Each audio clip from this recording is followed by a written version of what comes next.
चल चल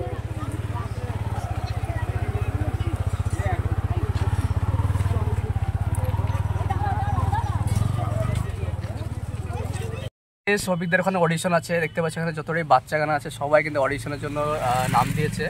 তাদেরকে নিয়ে যাওয়া হচ্ছে, তারা অডিশন দেবে।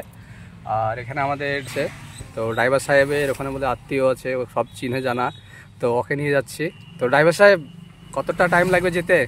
1 ঘন্টা লাগবে। 1 ঘন্টা লাগবে বলেছে, তো দেখা যাক। ড্রাইভার সাহেব সব পরিচিত, শফিকরা অনেক দেখা সাক্ষাৎ করেছে, সেলফি টেলফি তুলেছে। সাথে থাকো, আজকের ব্লগ ভিডিওটা একদম ফুল তোমাদেরকে দেখাবো, একদম শফিকদের বাড়ি, ওদের স্টুডিও সব কিছু দেখাবো। তো তোমরা আমরা সাথে থাকো। অনেক গেল শফিকদের বাড়ি লোক,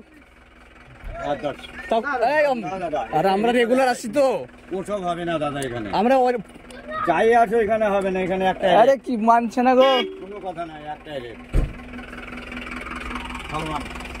গাইস আমরা শফিকের এরিয়া চলে এসেছি, আজলামপুরে যে ঘাট, সেই ঘাটের কাছে চলে এসেছি, দেখতে পাচ্ছ। এটা হচ্ছে আমাদের গাড়ি। এই তো আমরা অলরেডি পৌঁছেছি, এটার পরই ধরলাম আজলামপুর, এই ঘাটটা পার হতে হবে। তো আমাদের একটা গাড়ি, হ্যাঁ একটাই আছে নাকি তোমার? তোমার ক্যামেরা কিসের?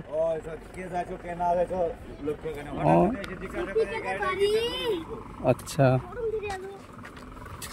দেখতে পাচ্ছ আজলামপুর ঘাট পার হচ্ছি, এটার পরে আমরা একদম শফিকদের এরিয়া চলে যাবো। এখানে একটা ফিস্ট হচ্ছে, তো ঘাট এই চলো চলো দেখি শফিকদের বাড়ি যাওয়ালে সব খিদিবিদি করছে। এই সেই ভাটা, এই ভাটার পরে আজলামপুর, আজলামপুর পার হয়ে কিন্তু শফিকদের বাড়ি। তো চলো আমরা দেখি এই ঘাটটা পার হই। অনেকজন দেখেছে এই ঘাটটা শফিকদের বাড়ি যাওয়ার আগের জন্য, তো এই ঘাটটি পার হতে হবে।